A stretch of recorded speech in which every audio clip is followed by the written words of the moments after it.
Hey writer friends, welcome back to my channel. In today's video, I'll be sharing with you my top tips to create a kick-ass query package.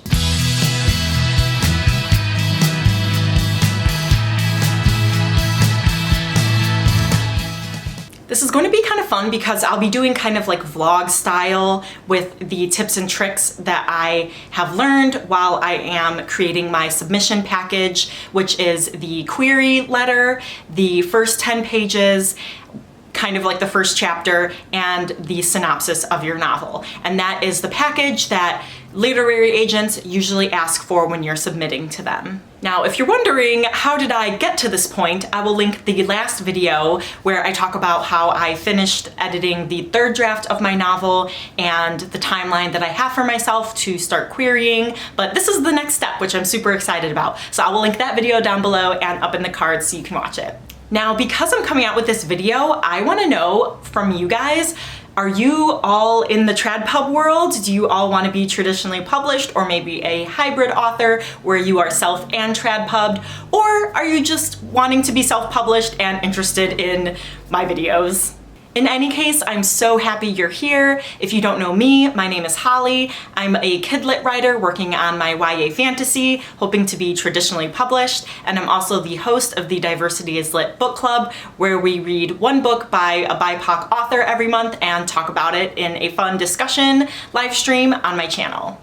Now, I know a lot of you out there are not subscribed to my videos, even though you watch my videos. So I would so appreciate if you would subscribe if you are interested in this kind of content, and give this video a big thumbs up because it really helps my channel and help grow this awesome community. All right, so like I said, I am diving into my query package. The very cool thing is that because I was thinking that I was going to be ready to query last year, I actually had started some of these submission materials, which I didn't even know. So I actually had a query letter already drafted up.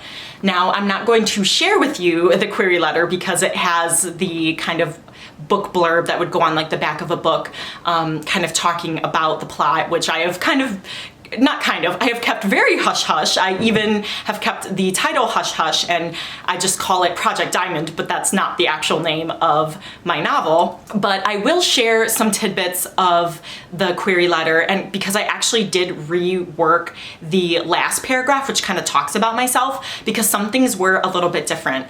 I know in my query letter for the Celestial Code, when I queried that a couple of years ago, I had mentioned that I was the co-creator of the hashtag WriterTip2 on Twitter, where I shared a piece of writing advice every other week with my sister on Twitter, but we kind of fell off of that. And so I was like, okay, I should probably take that out and put something in a little more relevant and give my own kind of flair. So with this, you can kind of see how I structured it, how I kind of give the people a little bit of information about myself and how I have immersed myself in the writing community so that they can get to know me. Even though I am not a published author, I don't have these book awards and accolades and, you know, masters of fine arts and writing and all of that stuff. And then for the first part, I will also say, because it is the structure that is kind of a good template to use for anyone, where you say what the title is, how many words the novel is, and then any comp titles or things like that.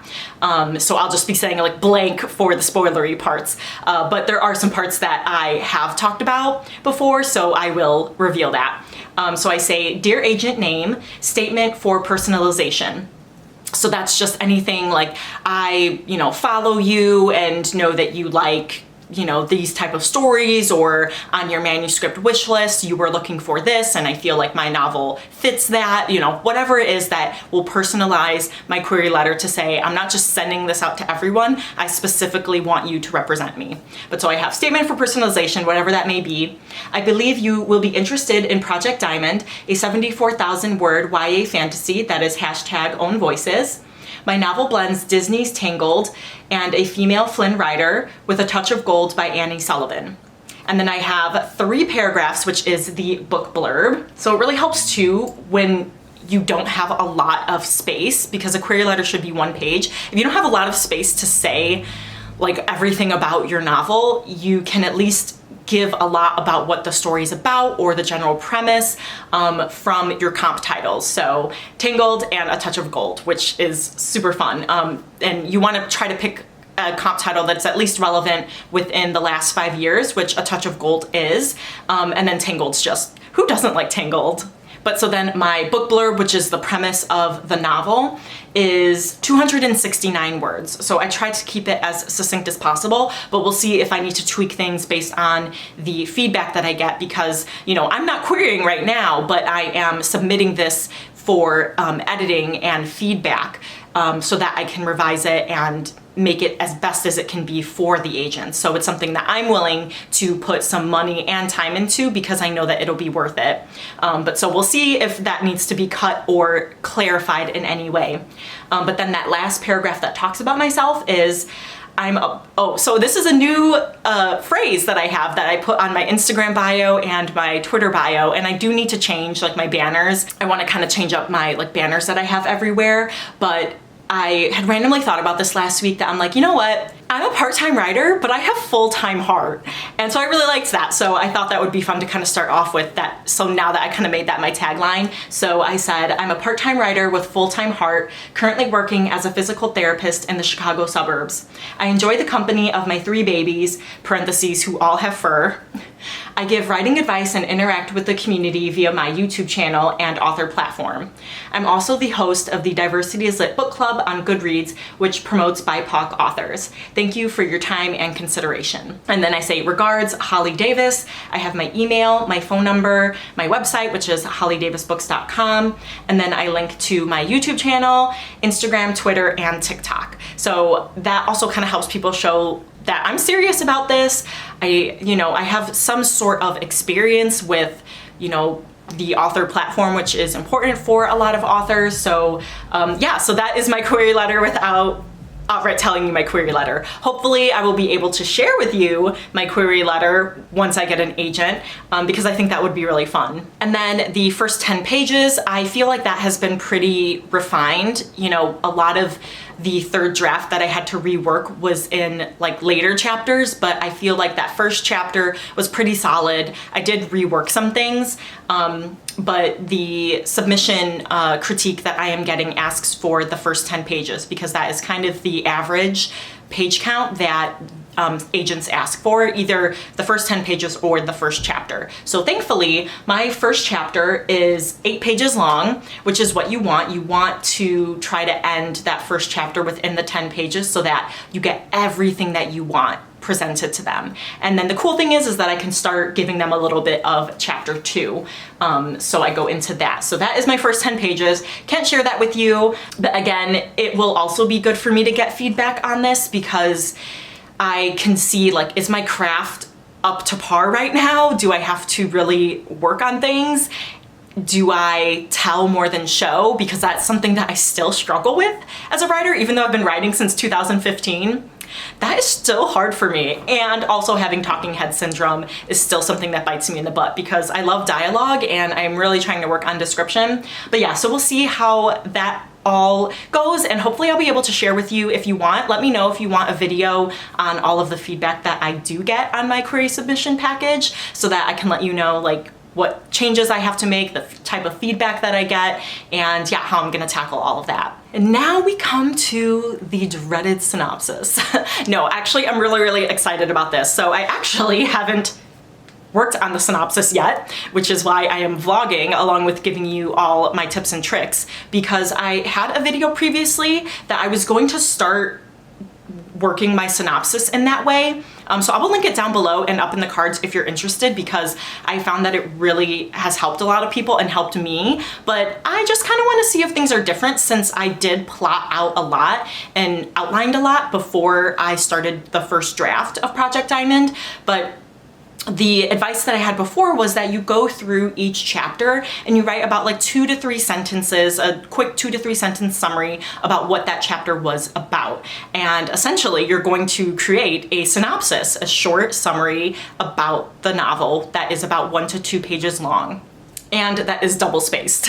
So you don't have a lot of space to talk about a 74,000 word novel and Sorry if yours is over 100K, because yeah, that's a little rough, but I thought I would try something different because I plotted so much with Save the Cat Writes a Novel, which is a book that I swear by. It's kind of like one of the book Bibles for writers, but I'm going to try to take the parts that I wrote for that and kind of build my synopsis off of that. So I'm gonna see what I have and how much I have after I kind of rework that. And then if I feel like I'm still missing some major parts of the plot, then I'm gonna go chapter by chapter, because I know I did add chapters and I reworked the plot points, and some things are different than when I first wrote my Save the Cat outline. And I'm a bad writer and I didn't update that as I was writing, and that's always something that I wanna do. So that's another kind of pro tip, is to update your outline as you're writing, because you know that you're gonna stray off the path and your plot is going to change, and then obviously through the editing phases you're going to change the plot as well. So I didn't do that, so made more work for future Holly, but I am ready to dive in to working on the dreaded synopsis. So come join me, come see if I can make this work, and I also want to time myself too to see just how long this is going to take.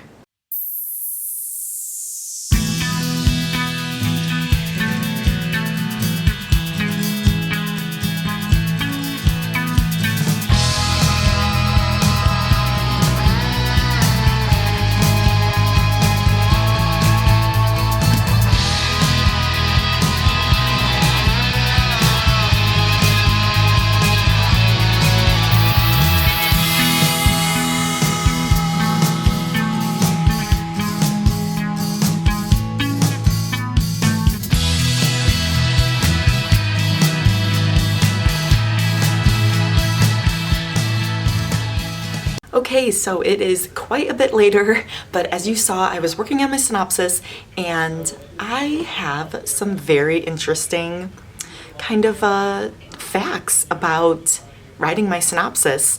So, synopses are supposed to be the dreaded synopsis, and I was kind of worried going into it, but it ended up going so well because I timed myself, and that was to prove to myself that this isn't as overwhelming and as daunting of a task as it needs to be. So I actually ended up only using my Save the Cat outline, which was crazy. And of course I had strayed from the outline a little bit in my edits, but because I just finished developmental edits, it was pretty easy for me to remember the things that I had changed. And so when I was going through the synopsis, I knew what I needed to write instead of what I had written in the Save the Cat beats. Okay, sorry, I had to move where I was because I was using the lovely cat tree in front of the window for good lighting, and the cats were like, "Why are you over here? Why are there things on our cat tree?" But anyway, so as I was saying, I ended up drafting the synopsis up to, it was almost 3 pages, double spaced, and synopses are supposed to be 1 to 2 pages. But that took me about an hour and like 5 to 10 minutes, give or take. So, in reality, that's not that long at all, right? So, my Save the Cat outline actually really was useful. But now the problem is that it's supposed to be 1 to 2 pages. And the 3 pages was about 1,025 words. And I know to get it down to 2 pages, it needs to be around 750 words. So it took me about another hour, almost an hour, to cut those 3 pages down to 2 pages. I don't know how people can do a synopsis in 1 page. Like, if you can do that, show me how. Link me a video, because I want to know. So basically what I did to cut it down to the page count that I needed was I went through, and started from the beginning and was like, okay, what is extraneous? What can I reword or rephrase to say the same thing in less words, to save on the word count and save on line space. And then another pro tip is, if the sentence is just finishing on the next line, then I'm like, okay, I can quickly cut out a couple words or a sentence or something to get that line back up to the next line. So all of like my paragraphs end like right at the end of the line. They don't like start at the next line, if that makes sense. But yeah, so I did it, like really in less than 2.5 hours, I drafted up my synopsis, which is crazy. So I sent all that off to Kim, my editor. So she said she should get feedback to me by the end of the week, which is really, really exciting. And also this weekend is the Worldwide Write-a-thon, which I'm also hosting. I think it was the 3rd productivity sprint at 1 p.m. Eastern. So if you are interested in getting writing done the whole weekend, please join us for that. All right, you guys, that's it for this video. Thanks so much for watching, and I will see you guys next time. Bye.